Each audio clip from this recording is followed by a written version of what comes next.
बिस्मिल्लाहिर्रहमानिर्रहीम। नाजरीन, इस वक्त मेरे साथ जम्मू कश्मीर नेशनल अवामी पार्टी के सबक सदर, जो 3-4 घंटे पहले जो सदर थे, अब सबक सदर हो गए। तो लियाकत साहब, सबसे पहले आपका बहुत शुक्रिया, अपनी टाइम किया। ये AK न्यूज़ मीरपुर पर आपका इंटरव्यू किया जाएगा। तो लियाकत साहब, यहाँ आज़ाद कश्मीर की सियासत में मैंने देखा है कि इक़्तिदार लोग छोड़ते नहीं, लेकिन आपने कैसे पूरी की पूरी जो कैबिनेट थी, आपने कहा कि कोई भी नेक्स्ट इस कैबिनेट का हिस्सा नहीं बनेगा, ये कैसे मुमकिन हुआ? देखिए जी, हम तो एक नई रवायत डालना चाहते थे। वो रवायत ये थी कि ज़रूरी नहीं होता कि पार्टियों में और उनके नाम से ही जो है सियासत की जा सकती है। हमारे यहाँ प्रॉब्लम यह है कि जो आदमी किसी ओहदे पे पहुँच जाता है वो वहाँ पे बैठ जाता है, कब्जा करके बैठ जाता है, और उसका नतीजा ये होता है कि पार्टियों के अंदर पोलराइजेशन शुरू हो जाती है, टूट फूट शुरू हो जाती है।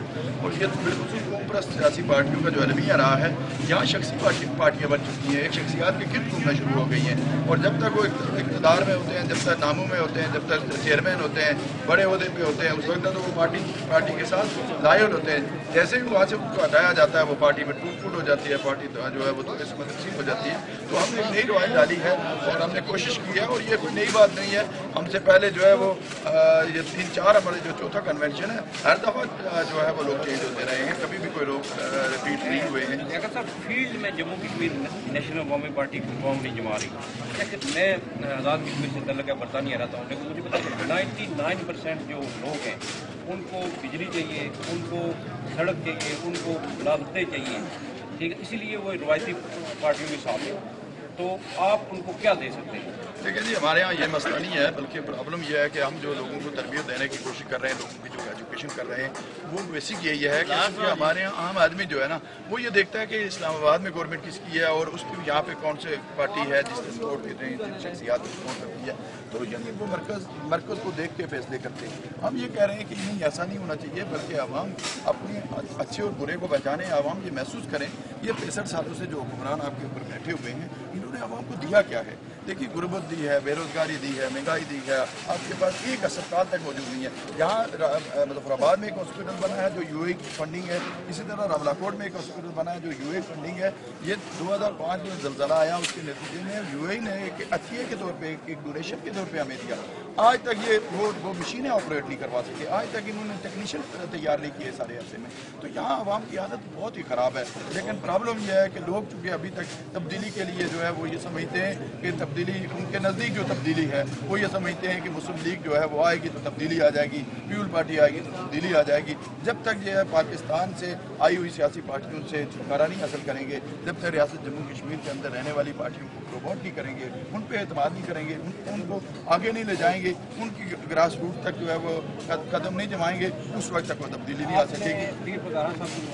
साल देती कि एक नहरा बड़ा सा बहुत मुख्तारी है गदारी, लेकिन जो लोग अलाक से यारी है गदारी कहते हैं, अगर आपकी पूरी पार्टी आप तस्लीम करते हैं तो यूनाइटेड नेशन की जो करारदाद है उसमें यह है कि आपके राजदारी दिया जाएगा।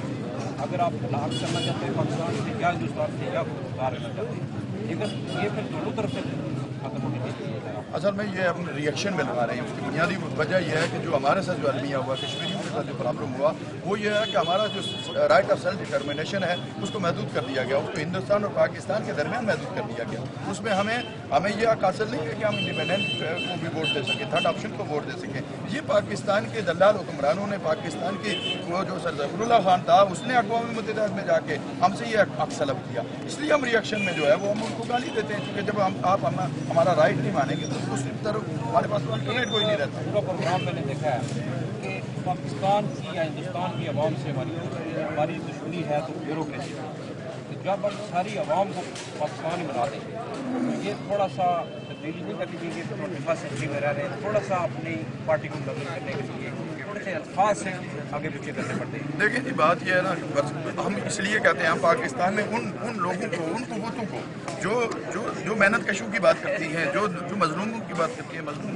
कौमियतों की बात करती हैं, हमारा रिएक्शन उनके खिलाफ है। उसकी वजह यह है कि अगर मरीदके में जो है वो लश्कर तैयबा के लोग कश्मीर के बनेगा पाकिस्तान के नारे लगाते हैं, अगर पंजाब में जो है वो कश्मीर के अंदर जो है कश्मीर को हासिल करने के लिए, कब्जा करने के लिए जो मिलिटेंट भेजे जाते हैं, तो वो तरक्की पसंद लोग, वो जो प्रोग्रेसिव हैं, वो क्यों नहीं निकलते हमारे लिए? क्यों नहीं रोडों पे आके ये बात कहते कि नहीं, कश्मीर से हिजाब रहना कब तक खत्म किया जाए? जिस बुनियादी तौर पे उनकी जो पहले پالیسیاں ہمارے بارے میں وہ اچھی نہیں ہیں، ہم اس کے لیے ان کے خلاف ایک ریئیکشن کے طور پہ کام کرتے ہیں اور بات کرتے ہیں، لیکن یہ بات نہیں ہے کہ ہم خیر کوئی اس حد تک دشمنی کی حد تک جا رہے ہیں کہ ہم کسی پاکستان کے عوام کے ساتھ اس حد تک دشمنی کرتے ہیں، لیکن کیونکہ ہم وہ کردار ادا نہیں کر رہے ہیں جس کی وجہ سے ہم ان کو یہ ضرور احساس دلانے کی کوشش کرتے ہیں۔ ورنہ دیکھیے ہمارے پاس تو پاکستان سے برائے محمد خان آتے رہے، ہم نے جلسوں میں یہ کہا کہ آپ کی حیثیت جو ہے وہ سارتر جیسی ہے جو فرانس میں رہ کے الجزائر کے لیے لڑ رہا تھا اور الجزائر کی حمایت کر رہا تھا۔ الگ بات ہے کہ یہاں کوئی ڈیگال جیسا آدمی نہیں ہے، ورنہ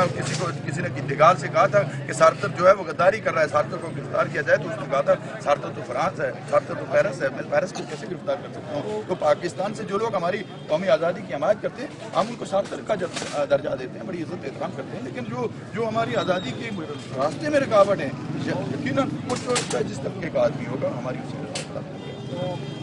نیشنل اسٹوڈنٹ فیڈریشن میں دیکھا ہے تو پارٹی آپ نے بڑا کام کیا ہے، اس میں کوئی شک نہیں، لیکن نیشنل اسٹوڈنٹ فیڈریشن کا اتنا کردار نظر نہیں آیا پورے آزاد کشمیر میں جس طرح سے پہلے ہوا تھا، اس کی کیا وجہ ہے؟ دیکھیے جی ڈکلائن ہے، مجموعی طور پہ آپ دیکھیں کہ اسٹوڈنٹ پالیٹکس میں بہت زیادہ ایک ڈکلائن آیا ہوا ہے۔ تعلیمی ادارے جو ہیں وہ سرکاری تعلیمی اداروں میں آپ دیکھ لیں حالت کیا بنی ہوئی ہے، سارا پرائیویٹ سیکٹر بن گیا ہے، تعلیم پرائیویٹائز ہو گئی ہے۔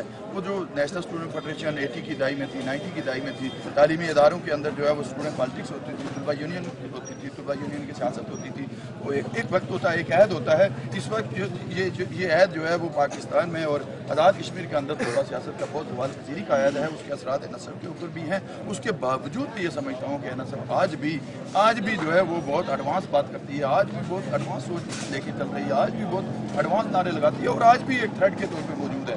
آج بھی میں یہ سمجھتا ہوں اگر NSF جس دن آزاد کشمیر سے تعلیمی اداروں سے یا معاشرے سے یا سوسائٹی سے NSF جس دن ختم ہوگی اس دن حکمران کچھ بھی کر سکیں گے، لیکن یہ آج بھی ان کے لیے ایک بہت بڑا چیلنج ہے۔ آج بھی وہ یہ سمجھتے ہیں اور اس میں کوئی شک نہیں ہے کہ NSF کسی وقت بھی ایک اتنا بڑا کام کر جاتی ہے جو کسی کو بے مقوان میں نہیں ہوتا۔